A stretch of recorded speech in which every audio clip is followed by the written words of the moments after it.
Good morning students, class 7। बेटा आज हम लोग की फिजिक्स की सेकंड क्लास है। हम लोग चैप्टर 12 टाइम एंड मोशन पढ़ रहे थे। प्रीवियस क्लास में हम लोगों ने मेजरमेंट ऑफ टाइम के बारे में पढ़ा था, मोशन क्या होता है उसे समझा था। ठीक है, आज हम लोग न्यू टॉपिक स्टार्ट कर रहे हैं, द सिंपल पेंडुलम। ठीक है, चलिए स्टार्ट करते हैं। Galileo suggested that a pendulum can be use to regulate clocks. मतलब गैलियो एक साइंटिस्ट है, उन्होंने सजेस्ट किया था जो पेंडुलम होता है वो क्लॉक को क्या करता है, रेगुलेट करता है। Huygens actually use the pendulum to regulate the motion in a clock. ठीक है, पेंडुलम को जो ज़्यादातर हम लोग पेंडुलम को यूज करते हैं क्लॉक को मोशन देने के लिए। ठीक है, a simple pendulum consist of a small metallic ball called bob suspended by a light string thread from frictionless on rigid support. ठीक है, कहने का मतलब जो हमारा पेंडुलम होता है वो एक कंसिस्ट करता है स्मॉल मतलब छोटी सी मेटलिक बॉल को कंसिस्ट करता है जिसको हम लोग बॉब भी बोलते हैं। और ये सस्पेंडेड होता है, मतलब इसको एक स्ट्रिंग मतलब पतले धागे से इसको लटका देते हैं जो कि हमारा फ्रिक्शन लेस होता है और रिजिड सपोर्ट भी होता है। आप लोगों ने देखा भी होगा। ठीक है, आगे दो क्या बोला, when the pendulum is not moving. जब पेंडुलम हमारा मूव नहीं कर रहा होता तो it is in the rest position. किस पोजिशन में होता है, वो रेस्ट पोजिशन में होता है। ठीक है, the rest position is also called the mean position. और ये रेस्ट पोजिशन होती है, इसको हम लोग मीन पोजिशन भी कहते हैं। If the bob is given a small push from its position of rest the pendulum makes to and fro movements about its mean position. कहने का मतलब जब जो हमारा बॉब है उसमें अगर हम थोड़ा सा पुश करते हैं तो वो क्या होता है, from its position of rest, मतलब वो अपनी जब उसकी रेस्ट पोजिशन से जब हम उसे पुश करते हैं तो वो थोड़ा सा मतलब क्या करता है, मूवमेंट करता है, आगे जाता है और फिर अपनी मीन पोजिशन में फिर से वापस आता है। देखो यहाँ पे आपको फिगर में शो भी हो रहा है। ठीक है, यहाँ पे देखो ये जो आपको फिगर दिखाई दे रहा है उसमें ये जो बॉब है इसका जो ओ पॉइंट है ना, ओ पॉइंट है, ये शो कर रहा है बॉब की मीन पोजीशन को। ठीक है, जब इसमें हम फोर्स मतलब फोर्स देते हैं तो ये रेस्ट पोजीशन से कैसे जा रहा है, एक ही तरफ जा रहा है। ठीक है, और जब जो रेस्ट पोजीशन से एक ही तरफ जा रहा है और फिर ये हमारा वापस आ रहा है मीन पोजीशन में, फिर हमारा ये कहाँ पे जा रहा है, बी पे जा रहा है। ठीक है, और बी से फिर हमारा ये किस में आ रहा है, अपना उस रेस्ट पोजीशन में आ जा रहा है। ठीक है, चलिए देखते हैं यहाँ पे क्या बोल रहा है। The time taken for one two and fro movement O to A to O to B and back to O as shown in figure is always the same as long as the length of the string is not changed and there is no resistance the air around the pendulum। यहाँ पे कह रहा है कि जो इसका Bob का जो मूवमेंट हो रहा है, ठीक है, पेंडुलम जो मूवमेंट कर रहा है कि भाई मीन पोजीशन O से हमारा A पे जा रहा है, फिर A to O आ रहा है और O से फिर B जा रहा है और B से फिर O की तरफ मीन पोजीशन तरफ बैक आ रहा है। ठीक है, ये तब तक हमारा लॉन्ग मतलब बहुत देर तक तब तक हमारा ये सेम रहेगा जब तक हम इसकी जो वायर की जो लेंथ मतलब जो हम लोगों ने धागा बांधा उसकी लेंथ और डिस्टेंस को हम लोग सेम रखेंगे। ठीक है, आगे दो क्या कह रहा है, आगे देखो बोल रहा है कि और ये मैं इसमें कोई रेजिस्टेंस नहीं होना चाहिए एयर में, पेंडुलम में। रेजिस्टेंस मतलब क्या होता है, रुकावट। ठीक है, रेजिस्टेंस मतलब क्या होता है, रुकावट, मतलब किसी प्रकार को इसके पाथ पे रुकावट नहीं आनी चाहिए, इसके जो अराउंड एयर है उसमें कोई रुकावट ना करे। ठीक है, तो ये हमारा बहुत देर तक ऐसे ही इसका मूवमेंट चलता रहेगा। Such periodic movement is called oscillation. और यही जो पीरियोडिक मूवमेंट होता है मतलब पीरियड से होता है, जैसे पहले O to A, A to O, फिर O to B, फिर B to O, ये एक रेगुलर पीरियड के तरह होता है इनका जो मोशन मूवमेंट हो गया। ठीक है, तो इस मूवमेंट को हम लोग बोलते हैं ऑसिलेशन। क्या बोलते हैं, ऑसिलेशन। ठीक है, the time taken by a pendulum for one oscillation is known as its time period. ठीक है, तो ये पेंडुलम का टाइम पीरियड कहलाता है। वन ऑसिलेशन को ही हम लोग टाइम पीरियड कहते हैं पेंडुलम का। ठीक है, आगे देखो क्या कह रहा है, a pendulum is of about a pendulum of about 25 centimeter length takes exactly 1 second for one to and fro movement about its position of rest। ठीक है, तो जो पेंडुलम होता है वो 25 सेंटीमीटर लेंथ लेता है 1 सेकंड में अपने मूवमेंट के लिए। ठीक है, the principle of the pendulum is use to make a pendulum clock where the oscillation of the pendulum control the movement of the hands of the clock. मतलब ये क्या कह रहा है, ये कह रहा है कि जो पेंडुलम का जो प्रिंसिपल होता है वो हमारा क्लॉक की जो पेंडुलम को ऑसिलेट करने के लिए, मतलब जो क्लॉक का जो मूवमेंट है ना, हैंड्स ऑफ द क्लॉक का जो मूवमेंट है वो कंट्रोल कौन करता है, पेंडुलम ही करता है। ठीक है, you will find that the time period of a pendulum is the same in all cases. ठीक है, आप फाइंड करोगे जो टाइम पीरियड होता है पेंडुलम का सभी केसों में कितना होता है, सेम होता है। ठीक है, this this periodic motion of a pendulum is use to measure time in clock. ये जो पीरियोडिक मोशन होता है पेंडुलम का, ये मेजर करता है टाइम को क्लॉक में, ठीक है। Nowadays electronic wrist watches are also available in the market. These watches have crystals of a substance called quartz. These crystals can vibrate very fast and at a very precise rate, ठीक है। These vibration are used to measure the time accurately. A quartz clock is much more accurate then a pendulum clock, ठीक है। तो यहाँ पे क्या कह रहा है, आजकल मार्केट में क्या हमारे पास इलेक्ट्रॉनिक वॉचेस आ गई हैं, रेस्ट वॉचेस आ गई हैं, ठीक है।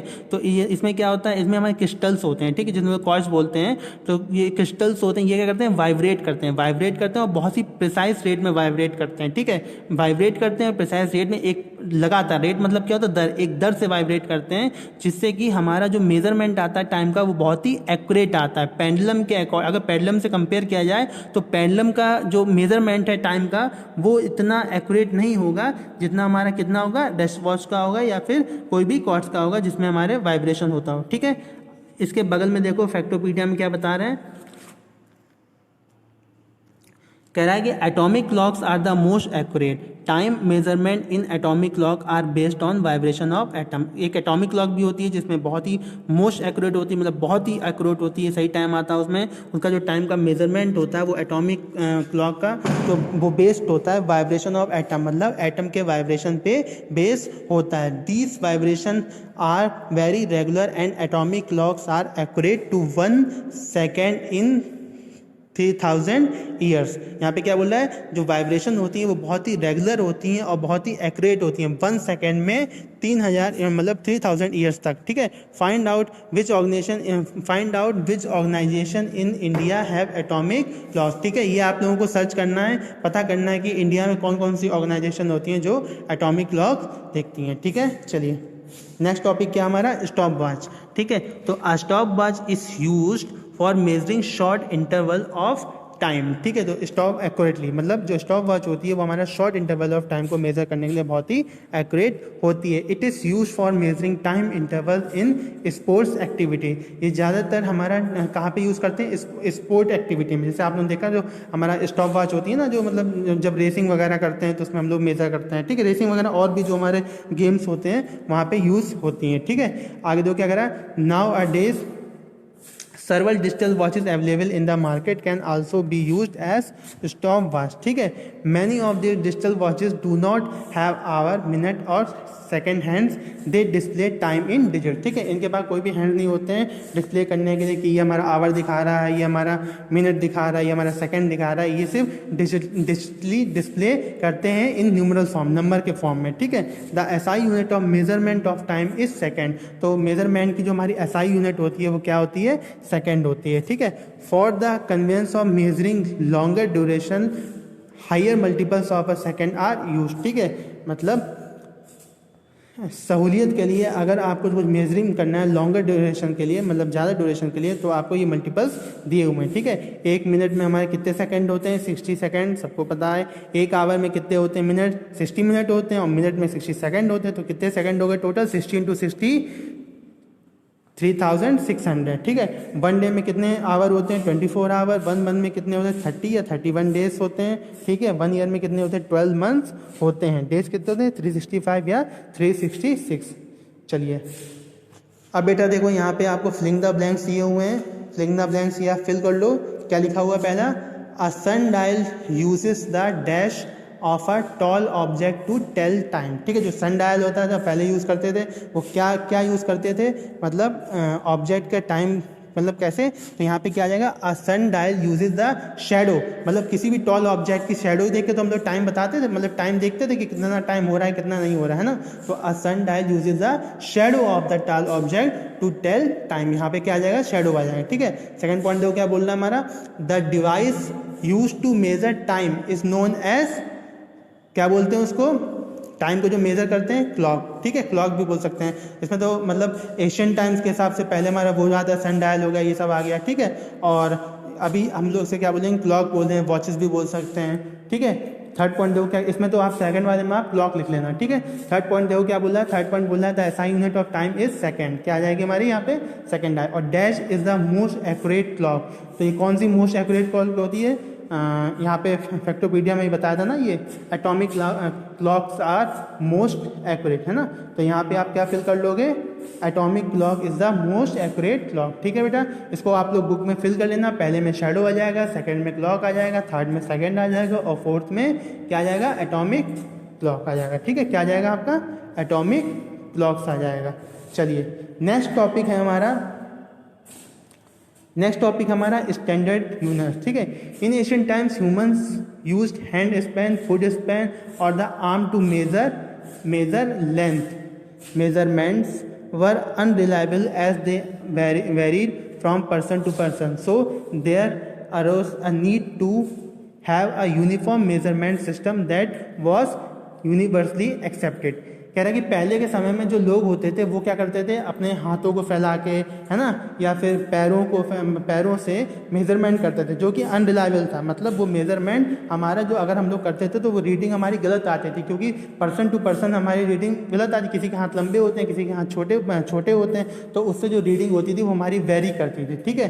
तो इसलिए यहाँ आगे कह रहा है so there arose a need, इसलिए हमें एक यूनिफॉर्म मेजरमेंट सिस्टम की जरूरत पड़ी जिसे यूनिवर्स ने एक्सेप्ट किया। आगे कह रहा है as a result 1960 the general conference of the weight and measurement recommended standard units of measurement known as the SI unit in SI unit. कह रहा है कि 1960 में साइंटिस्ट ने एक जनरल कॉन्फ्रेंस में वेट एंड मेजरमेंट के लिए एक एसआई यूनिट, मतलब सिस्टम कहते हैं ना, एसआई सिस्टम ऑफ इंटरनेशनल, है ना, एक इंटरनेशनल सिस्टम बना जिसे हम लोग, इसमें कुछ स्टैंडर्ड यूनिट्स रखी गई जिसे हम लोग क्या बोलते हैं, एसआई यूनिट्स बोलते हैं। ये आपने प्रीवियस क्लास 6 में पढ़ा होगा, ठीक है। तो देखो 6 क्या 5th में ही पढ़ा होगा। अब देखो यहाँ पे लिखा हुआ मीटर, मीटर क्या है, is the standard unit of length. Kilogram क्या है, is the standard unit of mass, ठीक है। सेकंड क्या है, the standard unit of time. Kelvin क्या है, the standard unit of temperature. This system is used by all the countries across the globe. Other system of the measurement that are still in use are foot, pound, second, FPS, centimeter, gram, second, CGS and metre, kilogram, second, MKS, ठीक है। तो ज़्यादातर हमारे पूरे world में हमारा SI system हमारा जो है वो हमारा यूज़ होता है। वैसे अदर सिस्टम भी हमारे FPS है, इसमें हमारा फुट, पाउंड, सेकंड, फुट किसके लेंथ के लिए, पाउंड किसके मास के लिए और सेकंड किसके टाइम के लिए, ठीक है। सेकंड सिस्टम कौन सा, CGS, centimetre, gram and second, centimetre length के लिए, ग्राम आपका किसके लिए हो गया, मास के लिए, और सेकंड किसका, टाइम के लिए। और थर्ड है हमारा MKS, मीटर, किलोग्राम, सेकंड। इसी पे बेस होता है हमारा SI सिस्टम, ठीक है। नेक्स्ट टॉपिक हमारा मोशन एंड स्पीड। बेटा इसको हम लोग नेक्स्ट क्लास में पढ़ेंगे, यहाँ तक आप लोग कंप्लीट कर लेना, पढ़ लेना, और अगर कुछ डाउट हो तो वो आप लोग मुझसे पूछ लेना। कब पूछोगे, डाउट क्लास में आप मुझसे क्लियर कर लेना, ठीक है। चलिए, थैंक यू क्लास।